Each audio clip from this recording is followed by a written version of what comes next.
ధన్యవాదాలు అధ్యక్ష. అధ్యక్ష, ఈ ప్రశ్న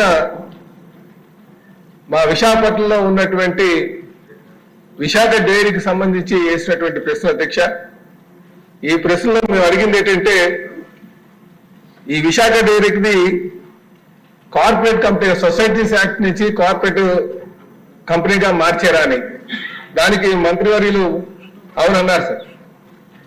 రెండోది మేము అడుగుతాం అంటే అధ్యక్ష, నాకు కొంచెం సమయం ఇవ్వాలని చెప్పేసి మిమ్మల్ని అర్థిస్తున్నాం అధ్యక్ష. ఇది ఎందుకంటే సుమారు 2.5 లక్షలు పాడి రైతులకు సంబంధించింది, ఉత్తరాంధ్రకు సంబంధించింది అధ్యక్ష. అలాగే ఇది ఇందులో డైరెక్టర్స్ ఎవరైనా సరే లేకపోతే కంపెనీలో ఉన్నటువంటి చైర్మన్ ఇన్హెరిటెన్స్ గా అంటే వారసత్వంగా మళ్ళీ చైర్మన్ అవ్వచ్చా, అదొక ప్రశ్నకి కాదన్నారు. కాకపోతే అక్కడ వాళ్ళు చైర్మన్ ఒక సన్నే ఈరోజు చనిపోయినటువంటి చైర్మన్ ఒక కుటుంబ సభ్యులే ఈరోజు చైర్మన్ కింద ఉన్నారు.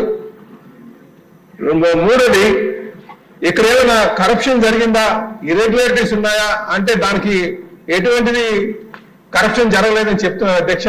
దాంట్లో చాలా పెద్ద స్థాయిలో కుంభకోణం జరిగింది అధ్యక్ష.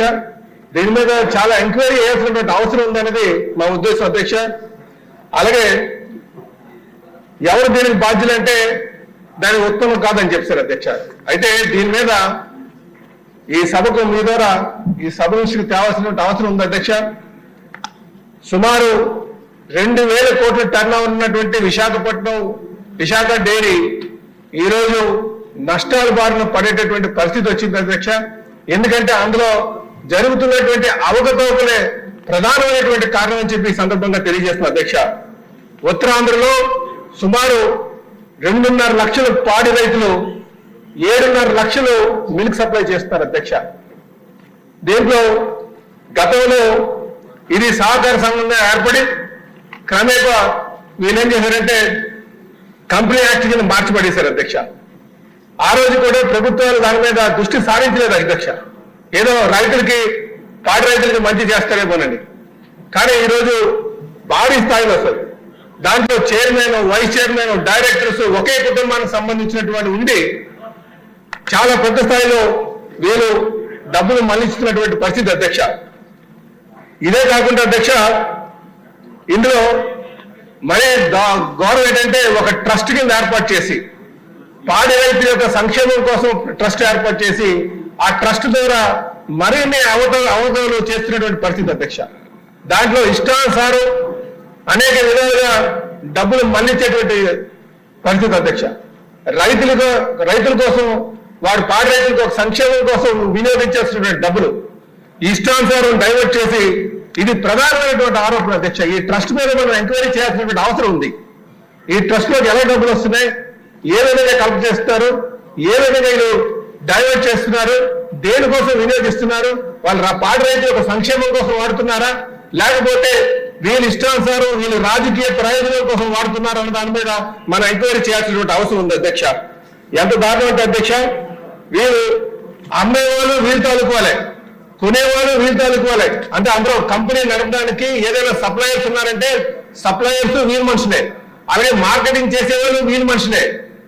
చివరికి పాడి రైతులకి మాత్రం చాలా తగ్గించి ఈరోజు వాళ్ళు రేట్ ఇస్తున్నటువంటి పరిస్థితి అధ్యక్ష. అంటే ఒక పక్కన పాడి రైతులకు నష్టం చేస్తూ కంపెనీ సప్లయర్స్ ఎవరైతే ఉన్నారో వీళ్ళ మనుషుల ద్వారా లబ్ధి పొందుతూ నష్టాల బారిన పడేటటువంటి పరిస్థితి అధ్యక్ష. కనుక దీన్ని కొంచెం వివరంగా మీకు చెప్తాను అధ్యక్ష. కోఆపరేటివ్ సెక్టర్ కింద పెట్టి 25 సంవత్సరాల పాటు ప్రభుత్వం ఒక రాయితీలు వినియోగించుకొని 1995లో మార్క్స్ చట్టం కింద తీసుకొచ్చి తర్వాత 2006లో వీళ్ళు కంపెనీ యాక్ట్ కింద మార్చేశారు అధ్యక్ష. అక్కడి నుంచి సమస్యలు మొదలయ్యాయి అధ్యక్ష. ఇందులో డైరెక్టర్స్ అందరూ కూడా వీళ్ళు మనుషులే. ఇంకోటి ఏంటి అధ్యక్ష, తులసి ఆగ్రో డైరీ ఫార్మ్స్ అని చెప్పేసి ఒక company, Shri Visakha beverages and private limited అని ఇంకో కంపెనీ. దీనిలో ఉన్నటువంటి ఇప్పుడు ప్రస్తుతం చైర్మన్ ఆడారి కుమార్ గారు కంపెనీస్ పెట్టి దీని ద్వారా అధిక రేట్లు డైరీ సప్లై చేస్తూ దాంట్లో కమిషన్ కొట్టేసేటువంటి పరిస్థితి అధ్యక్ష.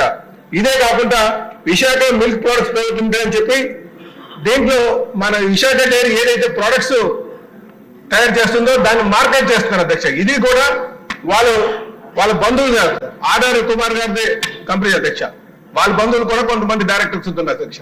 వీళ్ళేం చేస్తారు, అధిక రేటులో తక్కువ రేటు విశాఖ డైరీ తీసుకోవడం, అధిక రేటుకి అమ్మడం అధ్యక్ష. ఈ విధంగా డైరీకి నష్టం చేస్తారు అధ్యక్ష. ఇది కాకుండా ఇందాక చెప్పినట్టుగా ట్రస్ట్ ఫామ్ చేశారు అధ్యక్ష. ట్రస్ట్ ఫామ్ చేసి ఏం చేస్తున్నారు వీళ్ళు, మనం ఎంప్లాయీస్ కి, అందులో పనిచేసినటువంటి ఎంప్లాయీస్ కి బోనస్ గా ప్రతి ఏడాది 16,800 రూపాయలు ఇస్తారు అధ్యక్ష. అందులో 6,800 రూపాయలు ఈ ట్రస్ట్ కి డైవర్ట్ చేస్తున్నారు. డైవర్ట్ చేసి ఆ డబ్బుల్ని ఏ విధంగా వీళ్ళు వినియోగిస్తున్నారంటే, గతంలో 2019లో వీళ్ళు ఈయన ఒక పార్టీ తరఫున కుమార్ గారు పోటీ చేశారు అధ్యక్ష. పోటీ చేసి ఏం చేశారు, సుమారు 200 మంది ఎంప్లాయీస్ కి 5 లక్షల రూపాయలు చెప్పిన వాళ్ళు లోన్ తీసుకునేటువంటిగా డబ్బులు ఇప్పించి వాళ్ళ దగ్గర చెక్కులు కలెక్ట్ చేసి ఆ డబ్బులు తీసుకుని ఈ లక్ష్యం ఉపయోగించారు అధ్యక్ష. దీని మీద ఎంక్వైరీ చేయాల్సిన అవసరం ఉంది అధ్యక్ష. ఇది ఎంక్వైరీ చేస్తే దీంట్లో నిజాలు వాస్తవాలు బయటకు వస్తాయని చెప్పేసి మీరు తెలియజేస్తున్నారు అధ్యక్ష. ఇదే కాకుండా అధ్యక్ష, మొన్న ఎలక్షన్ కూడా ఇదే ప్లాన్ చేశారు అధ్యక్ష, ఈ ట్రస్ట్ ద్వారా డబ్బులు డైవర్ట్ చేయడం. ఇదే కాకుండా అధ్యక్ష, వీళ్ళు రైతులకి వాళ్ళ సంక్షేమం కోసం పెట్టినటువంటి దాంట్లో ఏదైతే ట్రస్ట్ ఉందో, ప్రతి సంవత్సరం పాడి రైతు దగ్గర అన్యాయంగా 300 రూపాయలు కలెక్ట్ చేస్తారు అధ్యక్ష. ఆ డబ్బులు కూడా మీరు డైవర్ట్ చేస్తారు. దీని మీద కూడా ఎంక్వైరీ చేయాల్సిన అవసరం ఉంది అధ్యక్ష. ఇదే కాకుండా ఇంకా దారుణం ఏంటంటే అధ్యక్ష, ఇందాక చెప్పినట్టుగా ఒక కంపెనీ హైదరాబాద్ లో, ఇది చాలా పెద్దది అధ్యక్ష స్కామ్. హైదరాబాద్ లో ఒక కంపెనీ ఈ డైరీ ఆర్డర్ కుమార్ గారు పెట్టి అది లాస్ లో ఉన్నటువంటి కంపెనీ, సుమారు 18,000 లీటర్లు ప్రొడ్యూస్ చేసే కంపెనీ అధ్యక్ష. దానికి సంవత్సరం 80 లక్షల రూపాయలు రెంట్ ఇస్తున్నారు అధ్యక్ష. పోనీ ఎందుకు ఇస్తున్నారో కూడా అర్థం కాదు అధ్యక్ష. అంటే ఆ విధంగా ఒక కంపెనీ యాక్ట్ కింద మార్చి ప్రభుత్వ నియంత్రణ తీసిపడేసి ఆ డబ్బులు ప్రజలకు, పాడి రైతులకు సంబంధించినటువంటి డబ్బుల్ని ఆ డైరీకి నెలకి 80 లక్షల రూపాయలు చెప్పిన ఈ సంగారెడ్డిలో ఉన్నటువంటి డైరీకి ఇస్తున్నారు అధ్యక్ష. ఇదే కాకుండా నార్త్ పోల్ ఐస్ క్రీమ్ ఒకటి పెట్టారు అధ్యక్ష. ఈ ఐస్ క్రీమ్ కి దాని మిషనరీ 15 లక్షలు ఉంటే నెలకి 10 లక్షల రూపాయలు రెంట్ ఇస్తున్నారు అధ్యక్ష. దీని మీద కూడా ఇది కూడా డైరీ చైర్మన్ ఒక మేనేజర్తో పెట్టించినటువంటి అధ్యక్ష. కనుక దీని మీద ఎంక్వైరీ చేయాల్సిన అవసరం ఉందని చెప్పి తెలియజేస్తున్నారు అధ్యక్ష. ఇదే కాకుండా అధ్యక్ష, సప్లైర్స్ కావచ్చు, మార్కెటింగ్ కావచ్చు, వీళ్ళ అనుమానాలు పెట్టుకొని, వీళ్ళు అనుకున్నటువంటి డైరెక్టర్లు పెట్టుకొని దీంట్లో ఆ పాడి రైతులకు సంబంధించినటువంటి డబ్బు అంతా డైవర్ట్ చేసి, అలాగే ఒక హాస్పిటల్ కూడా వీళ్ళు ఒక హాస్పిటల్ స్టార్ట్ చేసి కిమ్స్కి ఇచ్చారు అధ్యక్ష. కిమ్స్ హాస్పిటల్ అది ప్రైవేట్ కంపెనీ, బాగానే రన్ అవుతుంది, దాంట్లో ఏం ఇది లేదు అధ్యక్ష. కానీ పాడి రైతులకి సంబంధించి ఎవరైనా చేస్తే మాత్రం డైరీ ట్రస్ట్ భరించాల్సింది పోయి ప్రైవేట్ వాళ్ళకు ఖర్చు చేసే విధంగానే వాళ్ళ మీద భారం పడుతుంది అధ్యక్ష. ఈ విధంగా పాడి రైతుకి నష్టపడుతుంది అధ్యక్ష. దీని మీద కూడా ఎంక్వైరీ చేయాల్సిన అవసరం ఉందని చెప్పి మీకు తెలియజేస్తున్న అధ్యక్ష. దయచేసి ఇది ఎందుకంటే ఉత్తరాంధ్ర రైతాంగానికి సంబంధించింది కనుక పాడి రైతులు అనేక విధాలుగా ఇబ్బంది పడుతున్నారు కనుక ఈరోజు దానా ఖర్చు పెరిగిపోయింది అధ్యక్ష.